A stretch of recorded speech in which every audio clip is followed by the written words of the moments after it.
अस्सलाम वालेकुम everyone, I am clinical nutritionist Muntaha. आज इस वीडियो में हम एप्पल साइडर विनेगर से वेट लॉस करने के बारे में बात करेंगे। मोटापा लोगों में बढ़ता जा रहा है और ये अपने साथ बहुत सी बीमारियां भी लेकर आ रहा है। दिल के अमराज हो जाना, ब्लड प्रेशर बढ़ जाना, कोलेस्ट्रॉल का ज़्यादा हो जाना, बेली के इर्द गिर्द फैट का जमा होना और फिर शुगर का बढ़ जाना, इंसुलिन रेजिस्टेंस, ये सब कुछ मोटापे के साथ आता जा रहा है और ये दिल के अमराज को बढ़ा देता है। तो रिसर्चर्स ने काम करना शुरू कर दिया कि हम मोटापे का ट्रीटमेंट किस तरह से कर सकते हैं। उन्होंने डिफरेंट फूड्स पे रिसर्च शुरू कर दी कि कौन से फूड वेट लॉस में हेल्पफुल हैं, कौन से नहीं।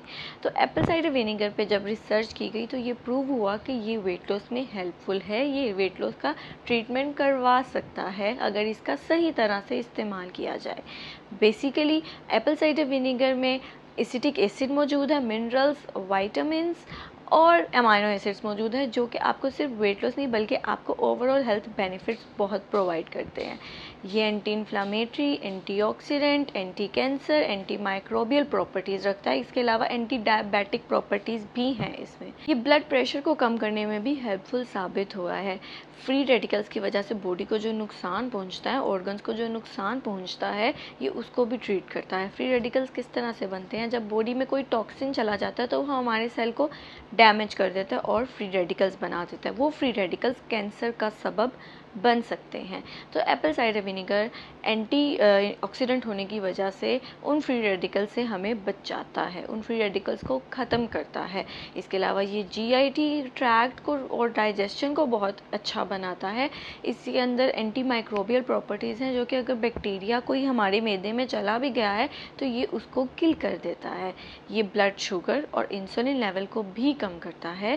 इनफैक्ट इंसुलिन की सेंसिटिविटी को बढ़ाता है, यानी कि इंसुलिन के काम करने की एबिलिटी को बढ़ाएगा।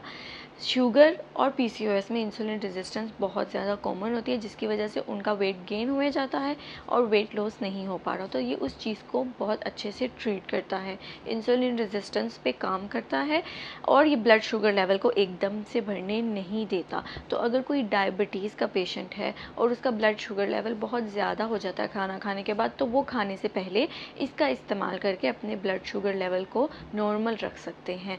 कुछ क्लाइंट्स होते हैं जिनका अर्ली मॉर्निंग में ब्लड शुगर लेवल बहुत हाई रहता है, तो अगर वो रात के टाइम इसका इस्तेमाल करके सोएं तो उनका early morning blood sugar level इतना राइज अप नहीं करता है, बल्कि नॉर्मल रहता है, तो वो इसका इस्तेमाल कर सकते हैं।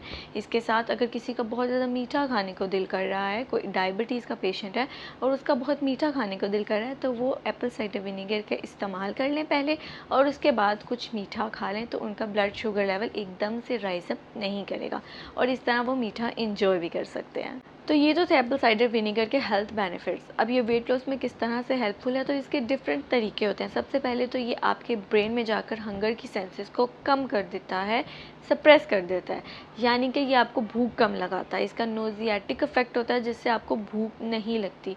तो अगर किसी को बहुत ज़्यादा भूख का इशू है, बहुत ज़्यादा उनका हाई कैलोरी इनटेक है, तो वो इस चीज़ से इसका प्लस पॉइंट हासिल कर सकते हैं। ये आपकी भूख को मैनेज करेगा, आपकी एक्स्ट्रा स्नैकिंग को मैनेज करेगा और फिर ओवरऑल पूरे दिन में आपका कैलोरी इनटेक मेंटेन रहेगा, कम रहेगा और इवेंचुअली आपका वेट लॉस होगा। इसके अलावा ये डाइजेशन को स्लो करता है, यानी कि आपको काफ़ी देर तक फीलिंग ऑफ फुलनेस रहेगी और आप ओवर ईटिंग नहीं करेंगे।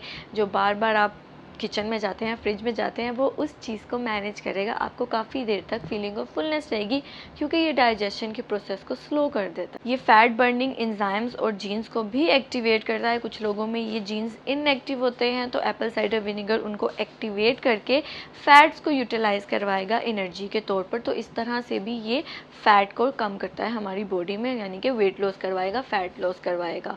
इसके साथ ही हमारे ब्लड और लिवर में फैट की प्रोडक्शन और स्टोरेज को भी रोकता है। आजकल फैटी लिवर डिजीज़ बहुत कॉमन है, तो अगर आप एप्पल साइडर विनेगर का इस्तेमाल करें तो ये आपके लिए बहुत इफेक्टिव होगी। अगर आपका फैटी लिवर बॉर्डर लाइन पे है या डायग्नोज हो चुका है, तो एप्पल साइडर विनेगर को आप अपनी डाइट में शामिल कर सकते हैं डाइल्यूट फॉर्म में। वो मैं आपको अभी आगे तरीका बताती हूँ कि इसको किस तरह से कंज्यूम करना है। तो इस तरह ये एप्पल साइडर विनेगर हमारे ब्लड में वज़न भी कम करवाता है और हमारे ब्लड में कोलेस्ट्रॉल और ट्राइग्लिसराइड्स का लेवल भी कम करता है। अब इसके फ़ायदे हासिल करने के लिए इसका इस्तेमाल बहुत ख्याल से करना ज़रूरी है। अगर इसको एक्सेस कंजप्शन में लिया जाए तो ये सीने में जलन, नोज़िया या स्टमक इरिटेट करवा सकता है। जहाँ इसने ब्लड शुगर लेवल को कम करना है वहाँ ये डायबिटीज़ के रिस्क को बढ़ा देता है। इसको किसी मेडिसिन के साथ इस्तेमाल नहीं करना, क्योंकि ये फिर मेडिसिन के एडवर्स इफ़ेक्ट्स दिखा सकता है, मेडिसिन का इफ़ेक्ट चेंज कर सकता है। और अब इसकी डोज़ की बात करते हैं तो इसको अपने एक्सेस अमाउंट में कंज्यूम नहीं करना। इसकी जो सेफ़ अमाउंट है कंजप्शन की वो 1 to 2 टेबलस्पून है इन अ डे। आपने एक टाइम पे 1 टेबलस्पून इस्तेमाल करना है। स्टार्ट आप करें 1 टेबलस्पून से और आगे फिर जाकर आप ट्वाइस अ डे 2 टेबलस्पून ले सकते हैं पूरे एक दिन में। किस तरह से आपने इसका इस्तेमाल करना है, इसको अपने डाइल्यूट फॉर्म में इस्तेमाल करना है, पानी में डालकर, और खाने से आधे घंटे पहले लेना है, ताकि ये आपके ब्लड शुगर लेवल को एकदम से राइज अप ना होने दे। और इसको एम्प्टी स्टमक बिल्कुल नहीं लेना, क्योंकि इसमें एसिडिक एसिड मौजूद है।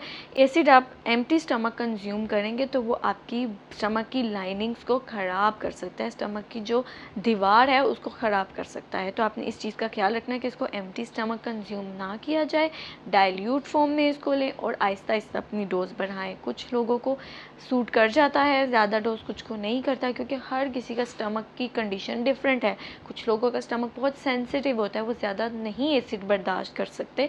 तो आपने अपनी कंडीशन को देखना है, अपने आप को देखना है, अपनी सिचुएशन को देखना है और फिर उसके डोज़ का ख्याल रखना है और आहिस्ता आहिस्ता इसको इंक्रीज़ करें। पहले आपने 1 टेबलस्पून लेना है और फिर बाद में आप इसको ट्वाइस अ डे ले सकते हैं। पूरे दिन में 2 टेबलस्पून, एक टाइम पे 1 टेबलस्पून। लंच से पहले और डिनर से पहले इसको कंज्यूम किया जा सकता है। अगर कोई डायबिटीज़ का पेशेंट है और उसका early morning blood sugar level बहुत ज़्यादा हो जाता है तो ये उसको ओवरनाइट इस्तेमाल कर सकते हैं, यानी कि सोने से पहले, तो उनका blood sugar level early morning rise up नहीं करेगा। सिर्फ इसके इस्तेमाल से आपका वेट लॉस नहीं हो जाएगा। आपने साथ में balance diet, calorie deficit diet ज़रूर लेनी है। मेक श्योर करना है कि आपके पूरे दिन में कैलोरी इनटेक आपकी बॉडी की रिक्वायरमेंट से ज़्यादा नहीं हो रहा हो, आपकी बॉडी कैलोरी डेफिसिट में हो।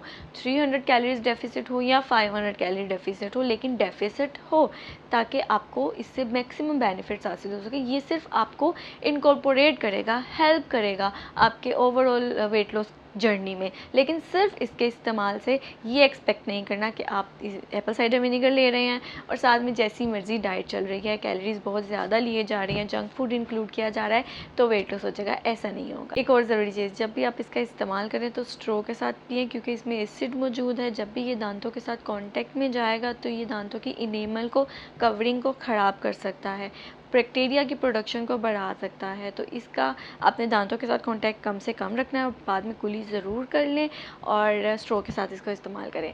सो आई होप आपको ये वीडियो बहुत अच्छी लगी होगी। इसे अपने फ्रेंड्स एंड फैमिली के साथ ज़रूर शेयर करें और मेरे चैनल को सब्सक्राइब करें। Thank you so much.